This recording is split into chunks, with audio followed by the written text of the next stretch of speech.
Radhanpurs diamanter. En fortælling om kvinders liv i de indiske landområder. Og om de rige brødre, som synes, at meningen med livet er at hjælpe andre. Og at livet handler om at bruge sine ressourcer der, hvor der er mest behov for dem. Den indiske stat driver børnehaver og skoler i de fleste dele af Indien, men ude i de tyndt befolkede områder, som i dele af Gujarat i det nordvestlige Indien, fungerer de ikke altid godt. Her er det vanskeligt at finde engagerede lærere og pædagoger, så mange skoler står tomme.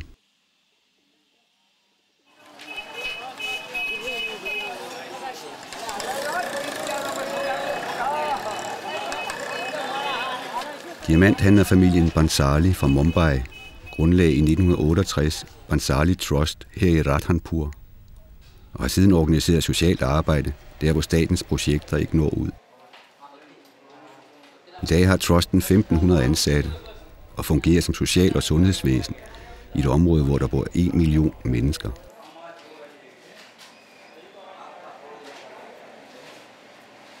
Fra hovedkontoret kører trustens læger og supervisorer ud til klinikker og børnehaver.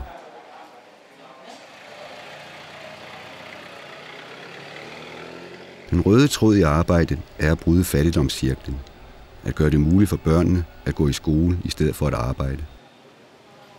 Det kræver, at forældrene er raske, har arbejde og ikke har for mange børn. Man udvælger egnede personer i lokalbefolkningen, uddanner dem, så de kan fungere som pædagoger, giver dem supervision og en god løn, og forlanger til gengæld engagement. Trusten driver i dag velfungerende børnehaver i mere end 1000 landsbyer.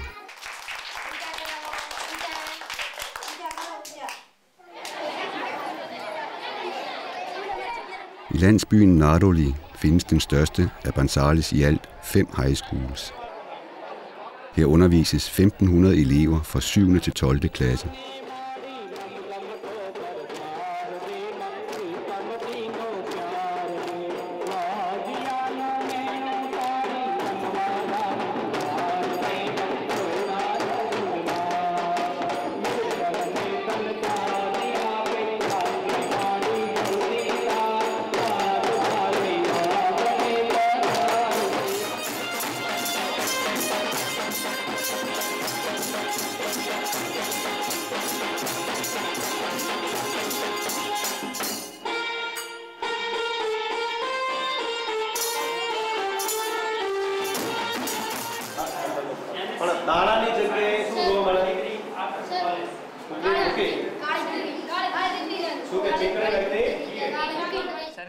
Skolen er gratis, og undervisningens kvalitet er høj.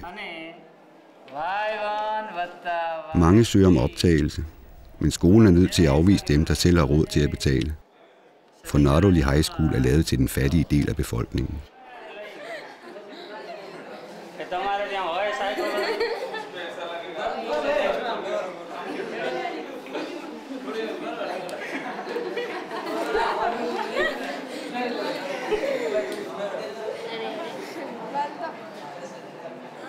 I den samme landsby driver Bhansalis et tæppevæveri for piger, som af en eller anden grund aldrig har haft mulighed for at gå i skole.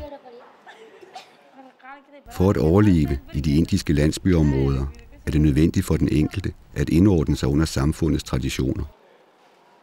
Nogle steder må kvinden ikke komme uden for huset, efter hun er blevet gift. Bhansalis ved, at de ikke kan lave om på traditionerne, men man håber på at give de unge kvinder selvtillid, så de med tiden selv kan lave om på det. I væveriet lærer de at læse og skrive, ligesom de får viden om basal ernæring og hygiejne. Lønnen er vigtig, men det vigtigste er det faktum, at den unge kvinde tjener sine egne penge. Det styrker hendes selvtillid og gør, at hun får en stærkere stemme i familien. Nogle af de mest udsatte kvinder i Indien er enker. Bliver manden alvorligt syg eller dør i en ung alder, kan ellers velfungerende familie køre helt i sænk. Kvinden kan blive nødt til at sælge alt de ejer, og børnene bliver nødt til at arbejde i stedet for at gå i skole. I de fleste landsbysamfund er der ikke tradition for, at en enke kan blive gift igen. Satiben er 42 år og hun er alene om at forsørge 7 børn, efter at manden døde for 2 år siden. I 2004 startede Bansalis et diamantslibningsprojekt for kvinder, der af en eller anden grund er alene om at forsørge sin familie. Projektet startede med få kvinder, da der ikke var sikkerhed for, at kvinder fra de tilbagestående områder ville kunne lære at slibe diamanter, så kvaliteten blev god nok. Men til trods for, at mange af disse kvinder er analfabeter og har mange problemer at slås med, har det vist sig, at de fleste er blevet dygtige til håndværket. En slebet diamant har 57 symmetriske facetter, og de skal være slebet på en bestemt måde, for at lyset skal brydes optimalt og give den brillans, som kendetegner en diamant. Hvis kvaliteten på den slebne diamant ikke er god nok, kan den ikke sælges. Og da råstoffet til denne produktion er så kostbart, kan tabet hurtigt blive alt for stort. Derfor er det nødvendigt, at håndværket er i orden.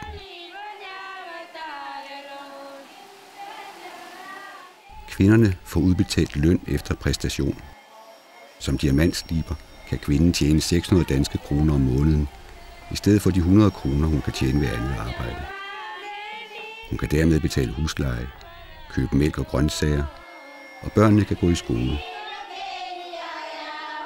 Udover lønnen bliver der sat en pulje til side til dem, der har brug for ekstra hjælp.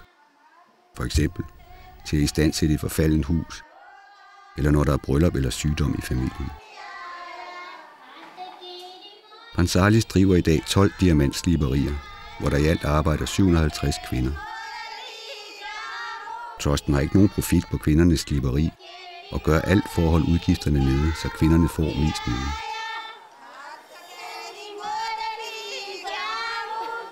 Den sang, kvinderne synger her, kan oversættes med: Da jeg blev født, græd jeg, mens omverdenen smilede. Jeg vil leve mit liv sådan, at når jeg dør, smiler jeg, mens omverdenen græder.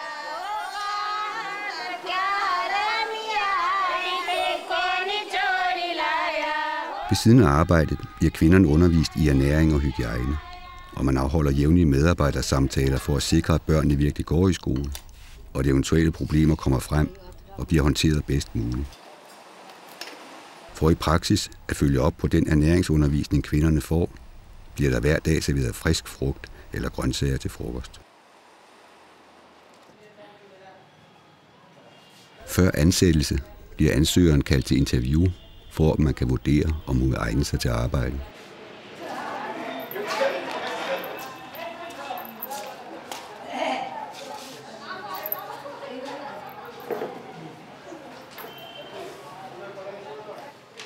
Lilaben ગુણવંતભાઈ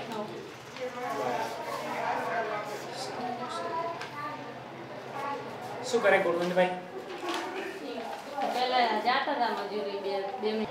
પોતે પોતાનું ઘર કઈ રીતે ચલાવે છે, ગરીબ છે, મજૂરી કરીને ગુજરાન ચલાવતા હોય, પછી મતલબ એમ કે એને શાકભાજીના ભાવ પૂછીએ, પછી પોતાનું મજૂરીની આવક કેટલી થાય છે, પોતાનું ઘર કઈ રીતે ચલાવે છે, હા એ પ્રમાણે એના પ્રશ્નો પૂછીએ. એના અન્ય મેમ્બર શું કામ કરે છે, બીજા સભ્યો શું કામ કરે છે, કેટલું કમાય છે, એનું પોતાનું ઘર કઈ રીતે ચાલે છે, શું શું વસ્તુ લે છે, તેલ છે, પછી શાકભાજી છે, દૂધ છે, એ પોતે રોજિંદા પ્રવાસમાં ઉપયોગમાં કેટલું કેટલું વાપરે છે, એ બધા જ પ્રશ્નો આપણે તેને પૂછીએ. એના બધી થોડી જાણકારી મેળવીએ. એના પછી એના ઘરમાં કુટુંબમાં કમાઈવાળા સભ્યો કેટલા છે, એના આધારે આપણે કમ્પ્લીટલી એનું કુટુંબ ગુજરાન કઈ રીતે ચાલે છે, એના બધી એની પરિસ્થિતિ કેવી છે એ નિશ્ચિત થયા પછી આપણે ડાયમંડમાં એને કામ આપવા માટે સિલેક્શન કરીએ છીએ.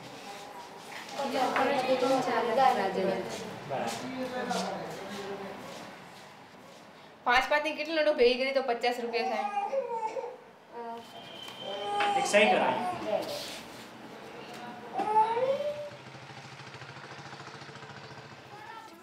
Javtibin er 41 år. Hendes mand døde af tuberkulose for 10 år siden. Og siden har hun været alene om at forsørge 3 drenge.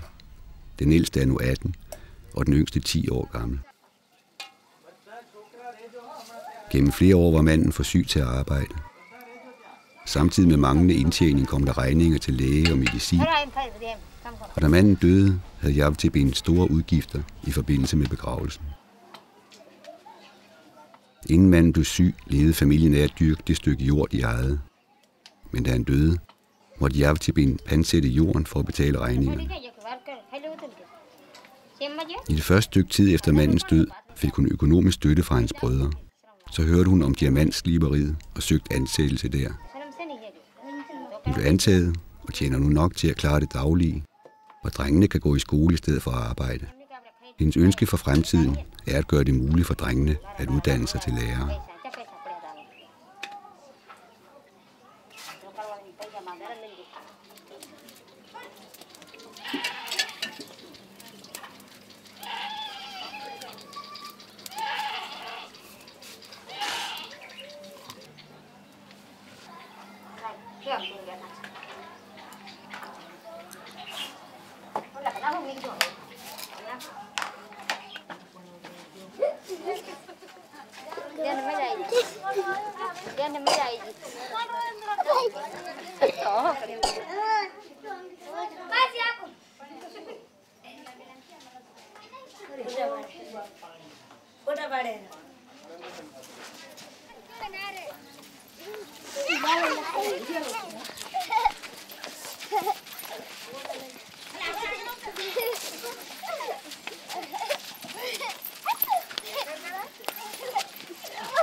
Khoaram भर दूं वरी बकरी साल से ले साल ले वाजियां जब दिगे हेडो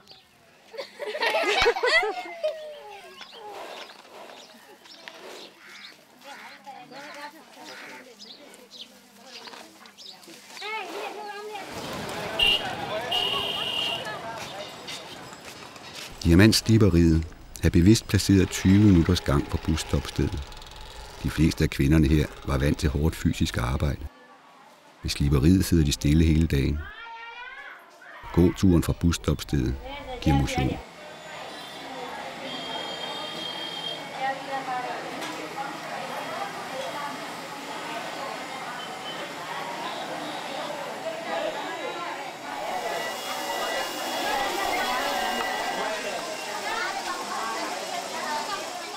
Alle kvinderne har et sygesikringsbevis, som giver adgang for hele familien til trustens hospital og jurister.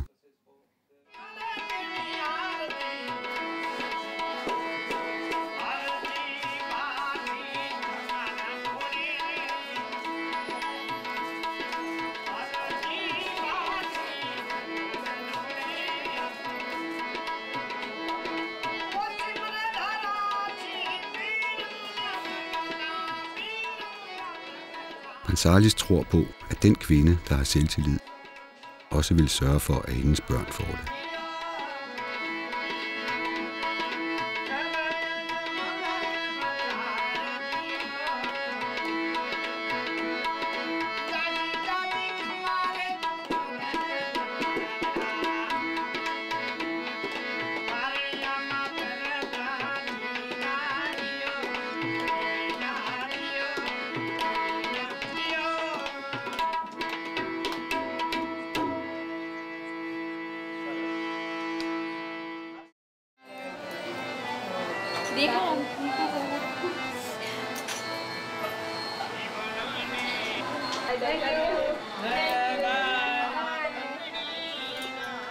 Tomorrow morning.